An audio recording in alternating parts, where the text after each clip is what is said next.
ஆண்டவர் இயேசு கிறிஸ்துவில் மிகவும் பிரியமான புங்கவாடி பங்கு தந்தை அருள்பணி எட்வின் அவர்களே, இங்கே வந்திருக்கின்ற இந்த ஆத்தூர் மறை வட்டத்தை சார்ந்த அருமையான அருள் பணியாளர்களே, அருள் சகோதரிகளே, புங்கவாடி பங்கின் பாசமான நம்பிக்கையாளர்களே, மிக முக்கியமாக இன்றைக்கு புதுநன்மை உறுதி பூசல் பெற இருக்கின்ற அருமையான சிறுவர் சிறுமிகளே,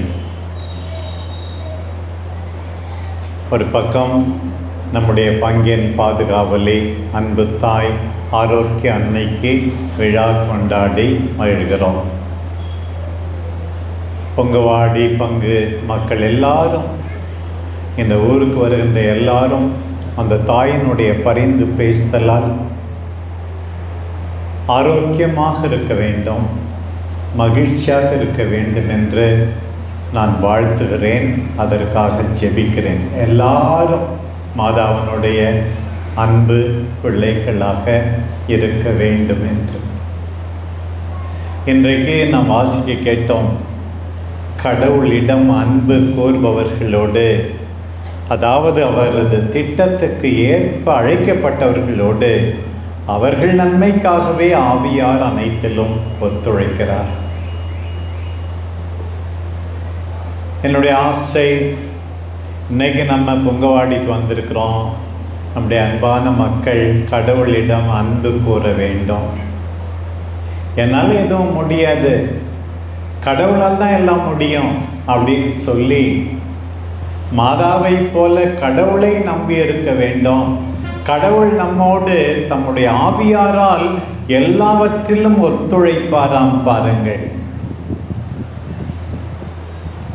கடவுளுக்கு என்ன ஆசை நம்மை பொறுத்த மட்டில், நம்ம எல்லாரும் தொடர்ந்து சொல்லப்பட்டிருக்கிறது, தம்முடைய மகனின் சாயலுக்கு ஏற்றவாறு இருக்க வேண்டும் என்று ஆசைப்படுகிறார். அவருடைய மகன் இயேசு, அவருடைய சாயல்னா என்ன? அவரை பற்றி நாம் கேள்விப்படுகிறோம். சென்ற இடமெல்லாம் நன்மையே செய்து கொண்டு சென்றார், நோயாளிகளை குணப்படுத்தினார், பசித்தோருக்கு உணவளித்தார், பேய்களை ஓட்டினார், நற்செய்தியை அறிவித்தார். அவருடைய சாயல். கிறிஸ்தவன் என்றால், ஞானஸ்நானம் திருமுழுக்கு பெற்றவன் என்றால் ஆண்டவர் இயேசு கிறிஸ்துவின் சாயலுக்கு ஒத்திருக்க வேண்டும். பேய் மாதிரி நம்ம நடக்கக்கூடாது. உண்மையாகவே இயேசுவை போல நாம் நடக்க வேண்டும். பாருங்கள், தாம் முன் குறித்து வைத்தோரை அவர் அழைத்தார், அழைத்தோரை ஏற்புடையோர் ஆக்கினார், ஏற்புடையோரை மாட்சியில் பங்கு பெறச் செய்தார். எல்லாரும் மோட்சத்துக்கு போகணும், ஆண்டவருக்கு உகந்த வாழ்வு வாழ்ந்து எல்லாரும் விண்ணகம் செல்ல வேண்டும். அதை நினைத்து வாழுங்கள். இந்த உலகம்தான் எல்லாம் அப்படின்னு நினச்சிக்கிட்டு மனம் போன போக்கில் வெறி பிடிச்சு அலையக்கூடாது. நம்ம நல்ல வாழ்க்கை வாழ வேண்டும். இந்த பிள்ளைகளை பொறுத்த மட்டில் எனக்கு அதுதான் ஆசை, நல்லா படிக்கணும், ஒரு ஒளிமயமான நல்ல எதிர்காலத்தை அமைத்து கொள்ளணும், நன்றியோடு பெற்றோரை பராமரித்து பாதுகாக்க வேண்டும், நம்ம ஊருக்கு பெருமை சேர்க்கும் விதத்தில் வாழ்ந்து காட்ட வேண்டும். அதுதான் ஆசை. மாட்சிக்காக கடவுள் அழைத்திருக்கிறார், விண்ணகத்துக்காக கடவுள் அழைத்திருக்கிறார். அந்த விண்ணகத்தை நோக்கி நாம் வாழ வேண்டும். இந்த ஆரோக்கிய மாதா திருநா சமயத்தில் அன்பார்ந்த மக்களே, நம்ம அந்த மாதாவை உற்று பார்க்கிறோம். எத்தனையோ பாடம் அவர்களிடமிருந்து பாருங்கள். ஒரு பக்கம் முதல்ல தெரியும், கபிரியல் தூதர் நம் அம்மாவை வாழ்த்தினார்கள், அருள் நிறைந்தவரே மகிழ்ச்சியாயிரு, ஆண்டவர் உடனே.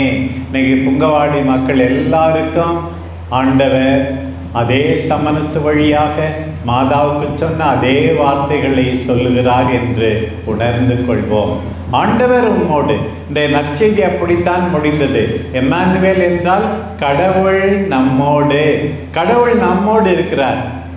வேதனை இருக்கிறது, கஷ்டம் இருக்கிறது, நோய் இருக்கிறது, பிரச்சனை இருக்கிறது, பொருளாதார நெருக்கடி இருக்கிறது. ஆண்டவர் நம்மோடு, ஆண்டவர் உம்மோடு என்று அன்றைக்கு சொல்லப்பட்டது. பாருங்கள், அதே போல ஆண்டவர் இருக்கிறார். நான் கஷ்டப்பட்டு உழைப்பேன், கஷ்டப்பட்டு படிப்பேன், என் வேலையை செய்வேன், ஆண்டவர் என்னோடு இருக்கிறார் அப்படின்னு நம்ம எல்லாரும் அந்த மாதாவோடு சேர்த்து நம்புவோம். மாதா கிட்ட இன்னொரு செய்தியும் சொல்லப்பட்டது. எலிசபெத் அம்மா வயசான காலத்தில் கடவுளுடைய வல்லமையினால கருவுற்று இருக்கிறார். கடவுளால் ஆகாது எதுவுமே கிடையாது. உடனே மாதா என்ன சொன்னாங்க? இதோ ஆண்டவருடைய அடிமை, உமது வார்த்தையின்படி எனக்காக.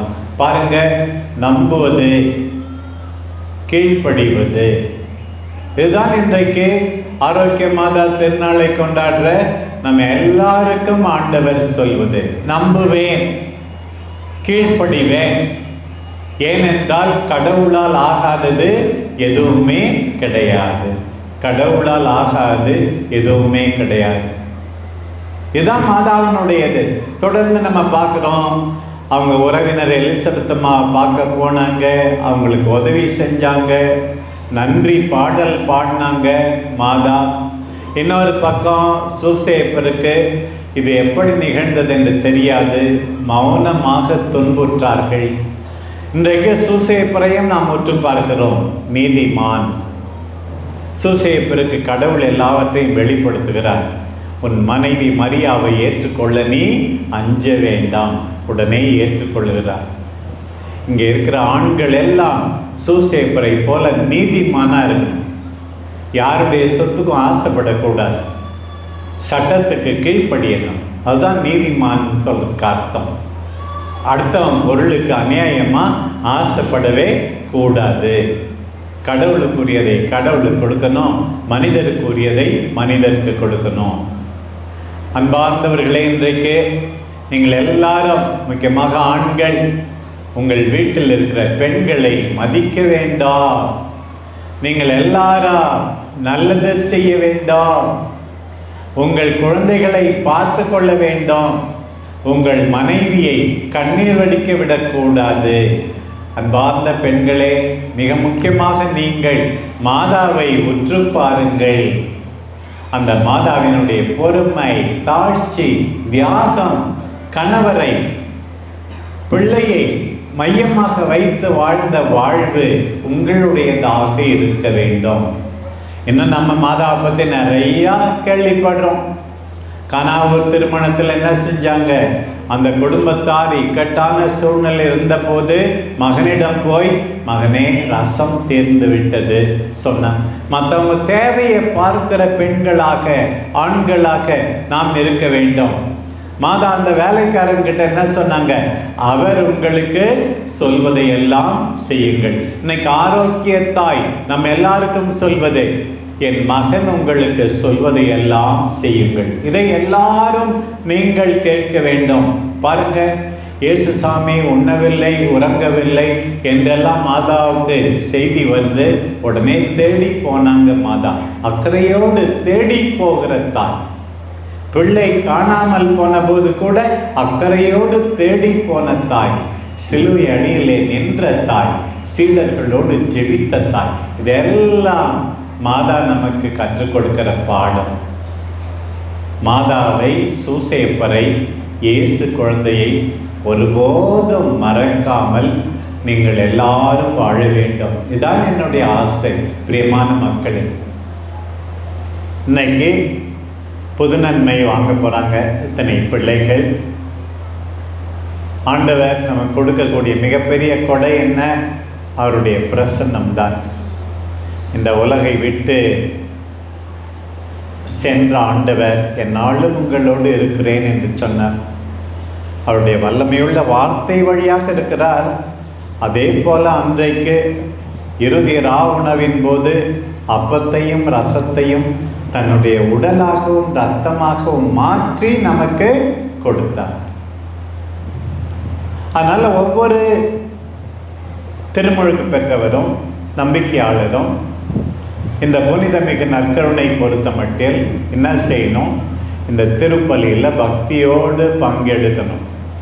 இப்போ அந்த தம்பி சொன்னார், எழுந்து போகிறவங்கள போகாத, உட்காரு, மற்றவங்களை தொந்தரவு பண்ணாத, பக்தியோடு திருப்பலியில் பங்கெடுக்க வேண்டும். பூசையில் இப்படி ஆடக்கூடாது, பக்தியோடு திருப்பலியில் பங்கெடுக்கணும். ரெண்டாவது, தகுதியான உள்ளத்தோடு ஆண்டவரை வரவேற்க வேண்டும். பாவசங்கீர்த்தனம் பண்ணீங்களா? பண்ணீங்க இல்லையா? இந்த அருள் அடையாளங்களுக்கு தகுந்த விதத்திலே தயாரிப்பதற்காக தூய்மையாக இருக்கணும்.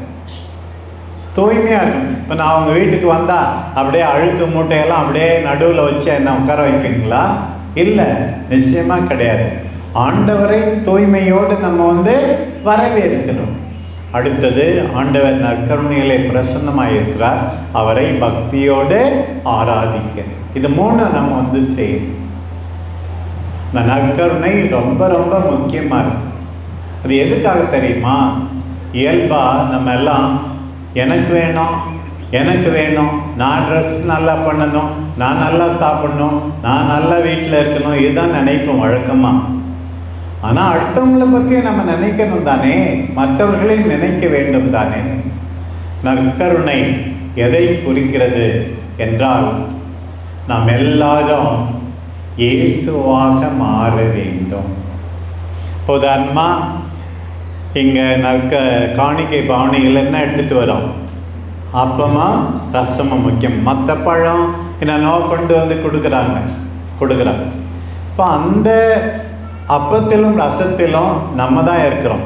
பவனியில் வரும்போது நம்ம தான் அங்கே இருக்கிறோம். இங்கே பீடத்துக்கு வந்த உடனே குருவானவர் இந்த கைகளை விரித்து தூய ஆவியை அனுப்பும்படி ஜெபிக்கும் போது அந்த வசீகர வார்த்தைகளை சொல்லி, இது என் உடல், இது என் ரத்தம் என்று சொல்லும்போது இந்த அப்பமும் ரசமும் இயேசுவாக மாறிவிடுகின்றன. இயேசுவாக மாறிவிடுகின்றன. ஒரு வேளத்தில் அங்கே இருக்கும்போது நாம இருந்தோம், இங்கே ஏற்கனவே நாமே இயேசுவாக மாறிவிட்டோம். இந்த அப்பம் பிடப்படுகிறது, ரசம் திராட்சை ரசமாக மாறுகிறது. அப்பம் பிடப்படுகிறது என்றால் நான் என்னையே பிட்டு கொடுப்பேன் என்ற அர்த்தம். இதை வாங்கி உண்ணுங்கள், இதை வாங்கி பருகுங்கள் என்றால் என்னுடைய நேரத்தை, உழைப்பை நான் மற்றவர்களுக்கு கொடுப்பேன், நல்லது செய்வேன் என்ற அர்த்தம். இந்த நற்கருணை ஆண்டவரை நாம் பெற்ற பிறகு இன்னும் முழுமையாக நாம் இயேசுவாக மாறி செயல்பட வேண்டும். இதான் புனிதமிகு நற்கருணை. பாருங்கள், புனிதமிகு நற்கருணை. இன்னொரு பக்கம் பல கோதுமை மணி ஒன்றாய் சேர்ந்து கோதுமை மாவு, அந்த கோதுமை மாவிலிருந்து அப்பம் சுடப்படுகிறது. பாருங்க, ஒற்றுமை பாருங்க. நற்கருணை வாங்கிவிட்டு சண்டை போட்டு இருக்கக்கூடாது. நற்கருணை வாங்கிவிட்டு கெட்டது செய்யக்கூடாது. நல்லது செய்வேன், ஒன்றாய் இருப்பேன். இன்னைக்கு முத நீங்கள் வாங்க போறீங்க. இயேசுவை பார்க்க பார்க்க, அவரை பெற்றுக்கொள்ள அவருடைய சிந்தனை, அவருடைய நல்ல மனசு, அவருடைய பேச்சு, அவருடைய செயல்பாடுகள் நம்முடையதாக இருக்க வேண்டும். அதான் இன்னைக்கு உங்களுக்கு மிகப்பெரிய கொடை. இன்னைக்கு பாருங்க, இன்னும் கொஞ்சம் நேரத்தில் இப்போ தூய ஆவியை உறுதி பூசல் வழியாக நிறைவாக பெற்றுக்கொள்ள போகிறீர்கள். எவ்வளோ அருமையான நாள் இன்னைக்கு பாருங்க. தூய ஏற்கனவே திருமுழுக்கு ஞானஸ்தானம் வாங்கும் போதும் தூய ஆவி கொடுக்கப்பட்டார். இன்றைக்கு இன்னும் நிறைவாக பெறுகிறீர்கள். இங்கே இருக்கிற எவ்வளோ பேர் நற்கருணை வாங்கியாச்சு, தொடர்ந்து வாங்குகிறார்கள், தூய ஆவியை பெற்றுக்கொண்டார்கள். எல்லாருக்கும் இன்றைக்கு ஆண்டவர் மீண்டும் நினைவூட்டுகிறார். இந்த தூய ஆவியும் பாருங்க, உங்களுக்கு தெரியும், அன்னைக்கு அன்பு தாய் அன்னை கன்னிமரியாவும் எல்லா அப்போஸ்தலர்களும் ஒன்றாய் ஜெபித்து கொண்டிருந்தார்கள். அவர்கள் மீது வல்லமையோடு இறங்கி வந்தார். பலத்த காற்று, வல்லமை உங்களுக்கு இன்றைக்கு கிடைக்க போகிறது. வல்லமை கிடைக்க போகிறது. தீ நாக்கு, உங்களால் நன்றாக பேச முடியும், ஆண்டவருக்கு சாட்சி சொல்ல முடியும். நெருப்பு உங்களில் இருக்கும். அப்படி என்றால் கெட்டதெல்லாம் அழிந்து போய்விடும். இன்னொரு பக்கம் அவங்க அவங்க மொழியில் பேசினாங்க. எத்தனையோ பேர் அவங்கவுங்க மொழியில் கேட்குறாங்க, பேசுவது புரியும் ஒரு பக்கம். இன்னொரு பக்கம் எல்லாரும் ஒன்றானார்கள் என்ற அர்த்தம். பாருங்க, மீண்டும் ஒற்றுமையின் ஆவி, தூய ஆவி, தீமையை எரிக்கின்ற ஆவி, அந்த ஆவியானவர் வல்லமையுள்ள ஆவி, துணிச்சலை தருகின்ற ஆவி உங்களுக்கு நிறைவாக இன்றைக்கு வழங்கப்பட போகிறார். அதையும் நீங்கள் நினைவில் கொள்ள வேண்டும். அன்பார்ந்த பிள்ளைகளே, ஆண்டவருக்கு நன்றி கூறுங்கள். பெற்றுக்கொண்ட உயிருக்காக, பெற்றோருக்காக, இவ்வளோ நாள் படித்தமைக்காக, எல்லாவற்றை விட ஆண்டவருடைய இந்த வல்லமையுள்ள வார்த்தை, அதைத்தான் நான் விளக்கி சொல்கிறேன். அதற்காக நன்றி கூறுங்கள். அன்பார்ந்த பிள்ளைகளே, நீங்கள் எல்லாம் அறிவிலும் அருளிலும் நிறைவாக வளர வேண்டும். உங்கள் பெற்றோருக்காக, ஆசிரியர்களுக்காக, இந்த உலகுக்காக, இதுவரை பெற்றுக்கொண்ட நன்மைகளுக்காக, வல்லமையுள்ள வார்த்தை என்று சொன்னேன், புனிதமிகு நற்கருணைக்காக, எல்லா அருளடையாளங்களுக்காக, தொடர்ந்து பெறப்போகின்ற ஆசிரியருக்காக, எல்லா புனிதர்களுக்காக, நம் அன்பு தாய் ஆரோக்கிய அன்னைக்காக, எல்லாருக்காகவும் நன்றி கூறி புது வாழ்வு தொடங்குங்கள். இறைவன் உங்களை நிறைவாக ஆசீர்வதிப்பாராக. ஆமென்.